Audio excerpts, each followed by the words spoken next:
Welcome to the 46th episode of Tuesdays with Tobe. My name is Tobe Frierson, and I am thrilled that you all have come back to check out part 2 of Kelly's journey. I was delighted to see how many of you got a chance to watch last week and you provided comments, and thank you so much for looking at that episode. If you did not get a chance to see last week's episode, this is a 4-part series, so you're going to want to stop right now. Please hop back 1 week and check out part 1 of Kelly's journey, the discovery.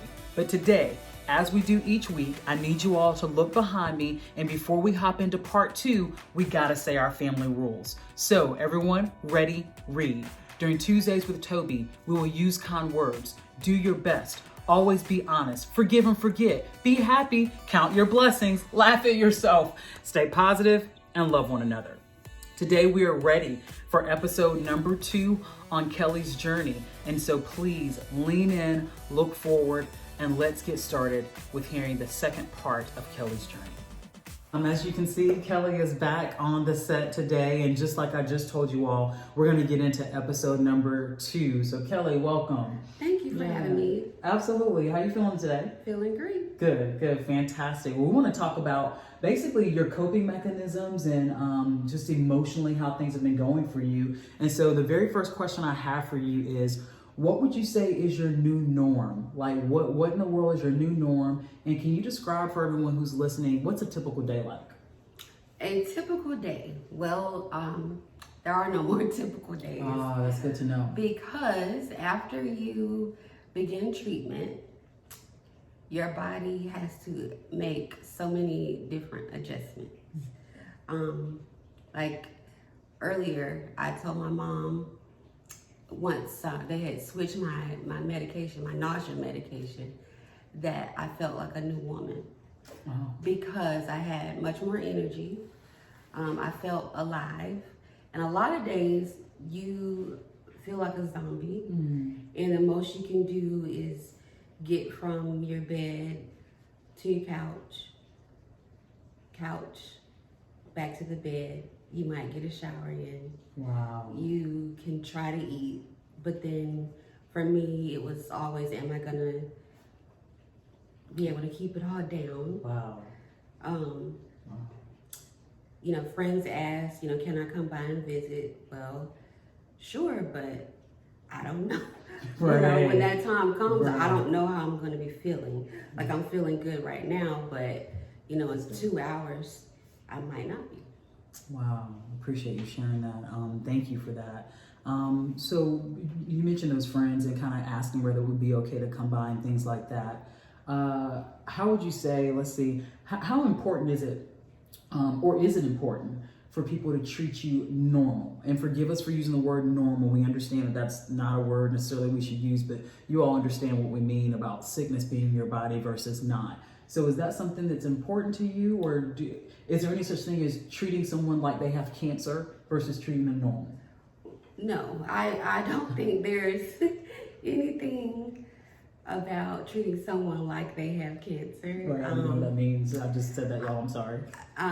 My cousin Pam did a very good job of getting me out of the house. Great. In the very beginning. We'd have these mini vacations. She took me to Hilton Head. Did we go anywhere else?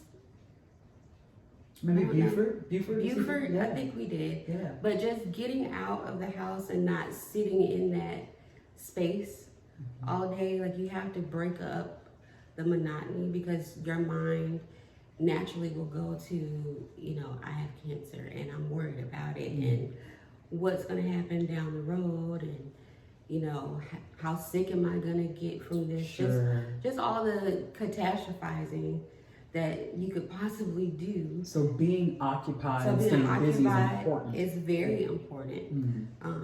So that's one way I coped. And then of course, praying a lot. I wrote out a lot of affirmations that I would speak over myself daily. I will allow myself to cry. I think that's very important. I think people resist emotion, but it's very cleansing. It's very cleansing. We just let it out. And my aunt Sheila, who I spoke about before, She's a retired counselor, but she'd always say it's better out than in. And so I just took that on. And so anytime I feel it, I'm letting it out. Good for you. Good for you. Thank you for that. I do have another question. So when it talks about coping mechanisms and the emotional toll it takes on you, do you like to receive gifts? Like, is that something that you enjoy? And if you do, is it okay for gifts to be cancer related or cancer branded? I mean, you have on this beautiful shirt today. How do you feel about that kind of stuff? Well, when it comes to gifts, I think, and I'm speaking in general, everybody has their own feel for that, their own feelings towards what kinds of gifts. Because I've heard women say they hate pink. They hate all the breast cancer.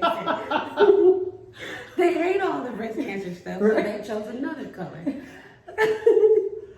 For me, you know, I feel like, you know, if somebody's got me on their mind, right, and they want to give me something, whether it's pink or purple or teal, I'm thankful for it. I'm just grateful that, you know, somebody thought that much of me.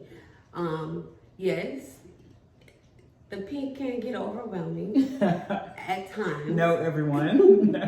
And I actually told a friend of mine that at work one day, I said, I think I'm feeling a bit, you know, pinked out. Overwhelmed by the pink. She went and she bought me a pair of the Clevel Treff. Oh, the, yes. Earrings. Yeah, treble clef. Because she knows I like to karaoke. That's one of my favorite things. And so she bought me those. And I just thought, wow, they're wooden. They're so pretty. Wow. And I thought, oh, you know, something else that's not cancer related that I love, you know. That's fair. Touched my heart. No, we appreciate that. Thank you for letting us know, because many of us want to do kind things and we don't necessarily always know what to do. So yeah, thank you for sharing that. That's super helpful. Can you tell us, in terms of coping and the emotional toll, is it okay for people to actually ask you about treatment and to ask you how things are going? Is that a little bit invasive, or is it okay to say, hey, I know today was a chemo day, how are you? Well, for me, I'm a very open person. You are, Kelly. That's why you're here, right? Right. So it doesn't bother me to talk about if someone asks how I'm doing, or what does that feel like, or, you know, what does that look like. For example, like my chemo report, if somebody, where is it? Down here, if somebody asks me, well, what does that look like? I'll say, here, let's take a look at it. Right. Don't go too far, Kelly. We're on the platform. So, you know, so it doesn't bother me when people ask questions. I think you would need to know the person. Absolutely. Just know their personality, so that you don't offend them. Absolutely. Appreciate that. And then you actually talked about this earlier, and my last question for her was, is it okay for people to ask you to visit? Or like you said, you know, this has been kind of a process for you. So now there's times where meds are being adjusted, the nausea is setting in and out. At this point, is it probably wise for someone to allow you to invite them? Like, what does that look like? Right.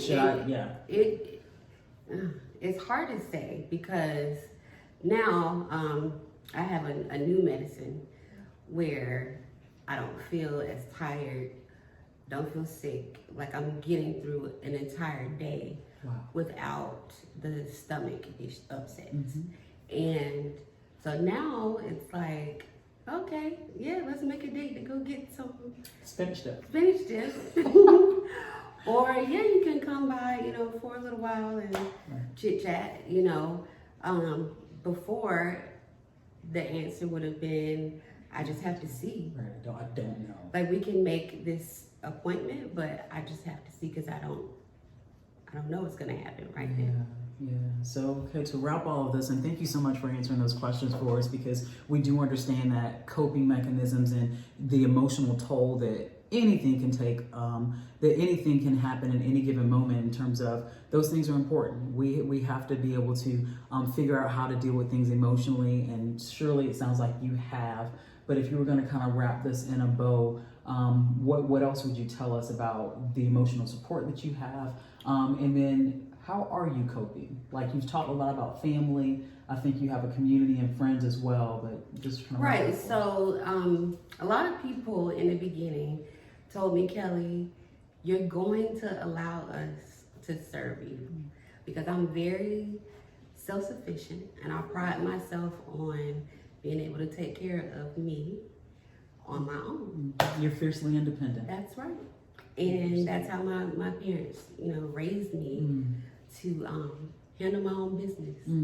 And so a friend of mine said, she said very firmly, you're going to allow us to take care of you, and you're going to allow us to shower you with gifts, with support, with whatever, and you're just going to take it. That's it. And I said, okay, Lord, like, who would reject that? Who would reject that? So yes, I have like a whole army of support in terms of family, friends, my church, my co-workers, colleagues, my bosses. Like, it's just, the support has just been unreal. And in the beginning, I literally like cried every day just about how good God has been to me through those people, because we don't have to care. That's right. You do not have to care about other people. That's right. At all. At all. And so for them to, send food, send money, just come up 2 flights of stairs just to look at me. I have a friend who lives about 10 minutes away. She would come over, cook, clean my house, during those times when my parents couldn't be there. And so all of those things just, touch me. So it's important that before, tragedy strikes, that you are treating people well. Please look right here and tell us, seriously, do that before tragedy strikes. Before tragedy strikes in your life, because no one knows what life has to bring us. You need to build relationships with people. You need to build a village of support. Because you never know. And then you never know how you'll be needed. That's right. In someone else's life. So, yeah. Thank you so much. That is perfect. And we're going to actually put a pin right there. Kelly, wow. Thank you so much for telling us about the emotional toll that having cancer has taken on you, but how you are very much coping with everything. And you have all these measures in place, and it sounds like all these people as well. And that last little message you gave us, we are going to take that to heart. And if this is not something that's already a part of your life, as far as investing in others and making sure you're making yourself available, and no, we don't necessarily do those things like waiting for our turn for something bad to happen. We do them because that's just what brotherly and sisterly love is. And we have been put on this earth. I firmly believe this. You've heard me talk about this so much on the platform. Kelly, we've been put here for each other. You were put here for me, and I've been put here for you. And I'm very thankful, by the way, for our relationship. And so thank you all so much for listening to the second episode of Kelly's Journey.